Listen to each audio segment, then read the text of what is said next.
हवेली का रहस्य भाग 3 सच का साया। लगभग 600 शब्द। रिया के जहन में अब भी वो खून से लिखा संदेश गूंज रहा था। झूठ छुपाया गया था, अब वो सच निकलेगा। उसने डर को दबाया और सुबह सबसे पहले अपने कैमरे की रिकॉर्डिंग देखी। रात 2:17 बजे तहखाने का दरवाजा खुद खुला था और वहां से एक धुंधली परछाई निकली। परछाई सीधी कैमरे की तरफ देख रही थी।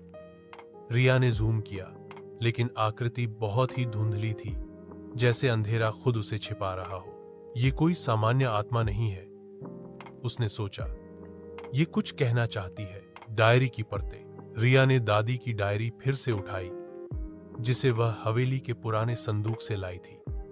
एक पन्ना खुला। वो सिर्फ इंसान नहीं था, उसमें कुछ और था।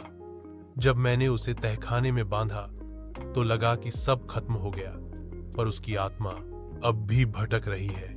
ये पढ़ते ही रिया के हाथ कांप गए। क्या उसकी दादी ने किसी की हत्या की थी?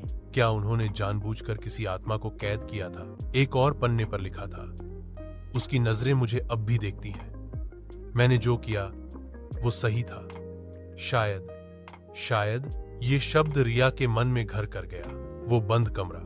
रिया को बचपन में एक दरवाजा याद आया, जो हवेली के पश्चिमी हिस्से में था, हमेशा बंद और हमेशा डरावना। वो उसी ओर गई। दरवाजा जंग लगा था, लेकिन खुल गया। अंदर का कमरा बहुत स्याह था।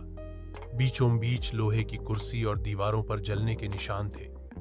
जमीन पर राख पड़ी थी और एक नाम खून से लिखा था, वीर। वीर कौन था? रिया ने बुदबुदाया। गांव का अतीत। गांव की पुरानी फाइलों में रिया ने वीरनाथ नामक एक नौकर का जिक्र पाया। हवेली का नौकर, जिस पर हवेली की एक लड़की से जबरदस्ती का आरोप था, लेकिन पुलिस के पहुंचने से पहले ही वह हवेली के तहखाने में मरा पाया गया। लेकिन रिपोर्ट में एक चश्मदीद का बयान था। मरने से पहले वो कह रहा था, मुझे फंसाया गया है। रिया को झटका लगा। क्या वीर निर्दोष था? रात की परछाई।